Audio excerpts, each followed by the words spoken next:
everyone, welcome back at Charlotte from at Charlotte's house. I am standing outside because today I am going to get our home ready for fall. I have a handful of items that I'm going to go through. None of them are particularly complicated, but they are all very important things to do when we transition from summer into fall into winter. I'm going to take you along. Let's get started.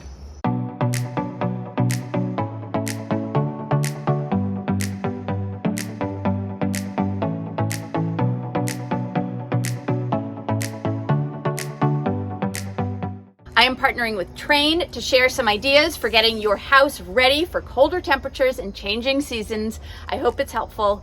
Enjoy. One of the first things that I am going to start with, and we will probably call in some reinforcements, is our gutters. So I am going to walk around. We have gutter guards on most of the gutters, but I know, for example, that we have some issues right here on this corner. So I'm going to get my ladder. I'm going to climb up there. I'm going to clear out what I can. And then, to be honest, I think we'll call in someone that can help with the higher gutters and have that be done with. I have you down in the basement because another piece of fall preparation that I often forget is turning off the water to our outdoor spigots. Now, you can definitely get spigots that are winterized so you don't have to do anything. I don't believe that is the case for us. And so I know our spigot comes out of the house here. I have a shut-off valve right here. I am simply going to turn this to shut the water off so that when we start getting into freezing temps, I don't have any cracked pipes, I don't have any issues. One of my least favorite jobs for getting ready for the winter is dealing with all of our storm windows. Now, typically in New England, windows that don't have double panes and are a little bit older will have a storm window on the other side of the glass. So in the summer, you pull the storm windows up so that when you lift your window, you can have the screen and the air coming through. But in the winter, you have to do the opposite. And so it involves lifting up all the windows, pulling the storm windows down, lifting the screens back up out of the way, and it is a drag. Thankfully, I don't think the windows in our new house have storm windows. I think they are modern enough that the windows themselves are super insulated, so that is fantastic. Yes. I don't have to worry about anything. Okay, this is how much I love you people.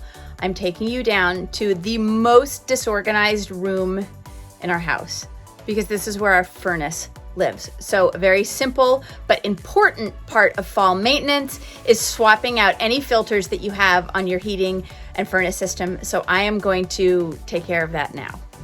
Obviously, every furnace and heating system is going to be a little bit different, so ours might look a lot different than yours, but changing a filter is something that a homeowner should be able to do, should learn how to do. So if you have your yearly service, ask your technician to show you how. This is something that you can take care of without any help.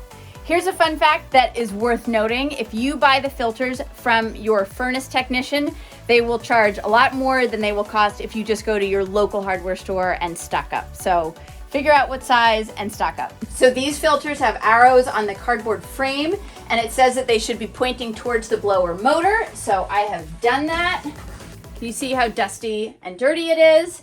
And honestly, the hardest part is just making sure you're replacing it with a filter that's the same size. So I'm gonna pop this in and I'm all set.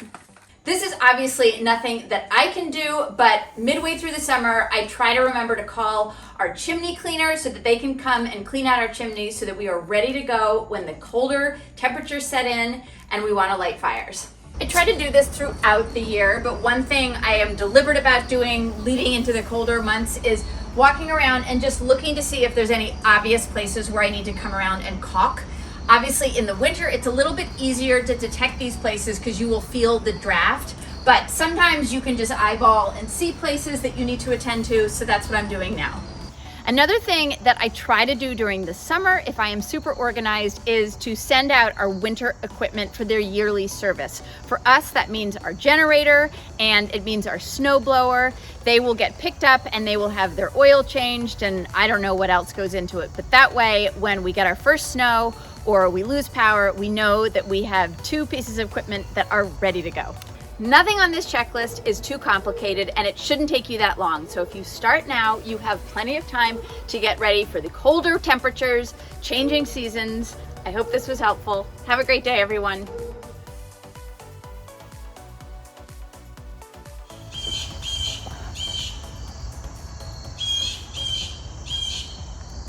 You hear that bird?